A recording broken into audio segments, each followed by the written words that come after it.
Welcome to part 4 and the last video in my series where I'm talking to you about my journey to YouTube. In parts 1, I talked about the importance of rethinking failure. In part 2, I talked about how I was ready to get out of the background and actually use my voice and do what I wanted. In part 3, I shared my experience from taking a YouTube course and also shared some maybe unpopular opinions about why most YouTube courses out there are really missing the mark.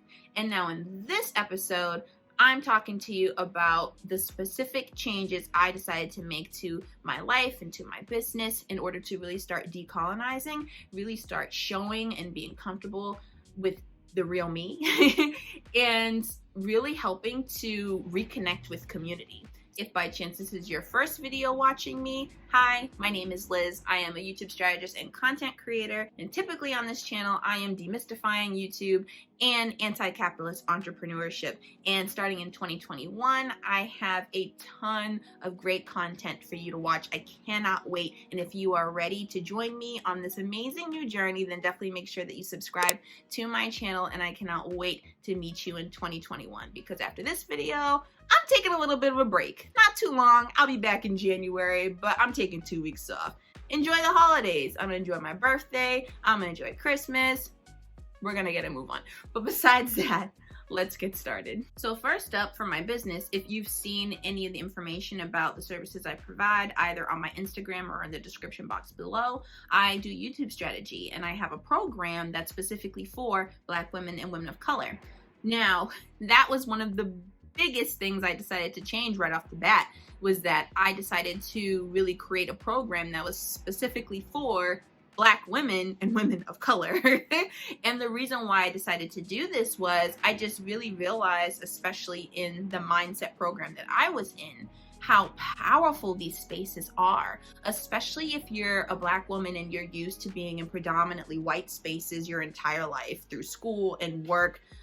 If you're used to that, you really have no idea like how amazing it can be to be in a group with Black women and women of color who are just supporting each other and loving on each other and really trying to see each other grow and succeed, and really being able to come to the table with all of our shields down. Because when you're in these predominantly white spaces, you always have that protective layer on you. I know I always did. And so it was so freeing to be able to come to a space where I could let my guard down. And that's the type of program I want to provide. Most of the programs out there, they're catered to a predominantly white audience. They're catered to the default in society right now.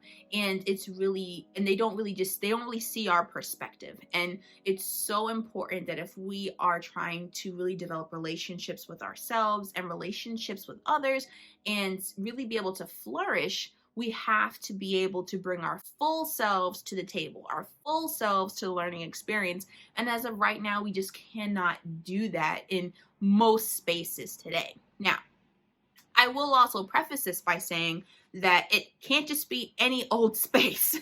So the great thing about the group that I was in is that we were all really there, ready to unpack our BS, unpack all of the capitalist things that have been wreaking havoc in our lives and in our businesses, ready to just really get rid of all the white supremacist stuff and the patriarchy and all of this nonsense is just poisoning us since literally day one of our lives. I haven't had the best relationship with Black women in the past, and I've had plenty of friends that were Black women. It's just that I always felt still a bit disconnected from them because I felt like I had to be something that I wasn't in order to be accepted, which oftentimes led to me just kind of being quiet, and because I didn't want to make any mistakes. I wanted to be accepted by the group. And, you know, if you're like me and resonate with my messaging, then maybe, you know, you've experienced this as well, where, you know, you had a group of Black women friends, but, you know, maybe for some reason you were othered, and it could have been for any reason under the sun. It could have been because of the shade of your skin. It could have been because of, you know, the music you listen to or the things you watched on TV or whatever. Well, first and foremost, everybody's shit when they're a kid. So if you've dealt with this when you were a teenager, for instance, just come back to the fold. It'll be all kids are crap. It doesn't matter what they look like. And so that's something else entirely. But at this stage in our lives, I'm realizing that so many of us were really trying to fit in with each other, if that makes sense. I feel like most Black women feel like they aren't Black enough. It's like you either feel like you're not Black enough, or sometimes you feel like you're too Black. It doesn't make any sense. And that's because this society has projected onto us an image of what a Black woman should act like and how they should look, and it's absurd. It's racism. It's white supremacy. It's nonsense. And so when we've created this image of what we think that we're supposed to be like, then we try our whole lives to try and assimilate to that image of what we think we're supposed to be. And this disconnects us from others, because you can't be vulnerable with someone if you feel like you have to always have on a front or always have on this additional layer. But when we as Black women, as women of color, come together and say, you know what, I reject that image of what people think a Black woman should be like, or how she should sound, or how she should act, and I'm going to go ahead and trust these Black women that I'm with, and I'm going to go ahead and, you know, just assume that we're dealing with the same shit and that we're in this together. And then guess what? When you do that, you get so connected to community, it's not even funny. One thing I can say about quarantine is that through this time, I have been able to connect with so many Black women, so many women of color. It's been more than any other time in my life, and it's been so amazing. Because another wonderful thing about the internet is that, you know, you can connect with like-minded people no matter where they are. And if you're like me and you live in like the New England area where there's like barely any Black people around, it forces you to have to try and build a connection with the nearest Black people that are around. But sometimes, you know, you're not gonna click with everybody. I mean, we're not a monolith. So, you know, it's important to know that Black women can have amazing relationships with other Black women and feel in community and feel empowered by it.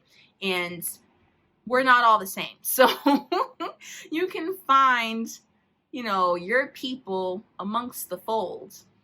If that makes sense. Let me know if that makes sense to you in the comments below. But that's essentially why I decided to go on ahead and just provide services to Black women and women of color, because in my business, I am creating my world. And in my world, I want to be able to come as my full authentic self. And coming as my full authentic self means dealing with shit like racism, with patriarchy, with capitalism. And you just can't do that in most of these mainstream spaces where they're trying to cater to a wide audience and be palatable. So that was the first thing I decided to change on my decolonization journey. The next huge thing for me that my mindset coach definitely opened my eyes to, again, I'll link her information in the description box because she's amazing, is that through our businesses, we can literally create our own world. And when I heard that, again, my mind was like, what? Because when you're used to just chugging away at the 9 to 5, you have these set rules that you have to follow, and you're always under the thumb of somebody else. That's really why I decided to go off and start a business in the first place. And you kind of just, when you're even transitioning to entrepreneurship, you take that mindset with you still. It's hard to shake that, where you feel like you have to hustle hard in an unhealthy, toxic way 24/7 without actually understanding the importance of rest and not taking enough time for rest. And I realized that, you know, I can do things my way. Like, I don't have to put in insane amounts of hours. I don't have to be on every single platform known to man. All I literally need, all anyone really needs to have a successful business is consistency, whatever that means for you, and a call to action at some point in time. And once I realized that, I was like, wow, you know what? I can do this. And this can be even more fun than I had imagined. Because not only can I work a schedule that I want, I can interact with people in a way that's most comfortable for me. I can present content in a way that I love and talk about it in a way that really lights me up. And that was huge for me because it showed that through entrepreneurship, especially anti-capitalist entrepreneurship that isn't just productivity obsessed for no reason, you can really focus in on doing the things that you love and not feeling stuck, not feeling like you're trapped in anything. When you're working for yourself, you can wait for your flow and make things that were better than you had even imagined. I'm now making conscious decisions to really consider radical rest at this point and make sure that when I'm creating content, that I'm doing it when I'm feeling inspired to, when I'm working within my flow. If I'm feeling tired, I just don't do it. I wait until I have energy. And oftentimes when I wait until I have energy, I produce more, I produce even better results than I would have if I just tried to push through and ignore how my body was feeling. Oh, that's another way that I'm doing entrepreneurship, especially anti-capitalist entrepreneurship, differently, is I'm really listening to my body and to my intuition. Before this year, I had no idea that I even had an intuition. And now I'm really getting connected and grounded in myself to really figure out, do I want to do this? Especially if you're someone who's conditioned to say yes a lot to people please, especially people in authority.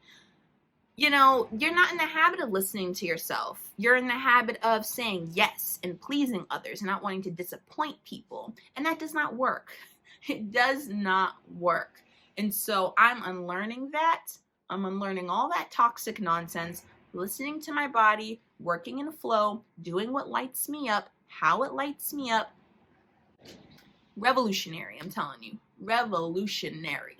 Another huge way that I'm decolonizing my life and decolonizing my business is that I'm understanding that growth comes in seasons. So under capitalism, you're expected to always be producing, always be scaling, always be forcing yourself to get better results, improve, go harder, go faster, whatever you have, whatever you've done, it's not enough. And that's incredibly toxic.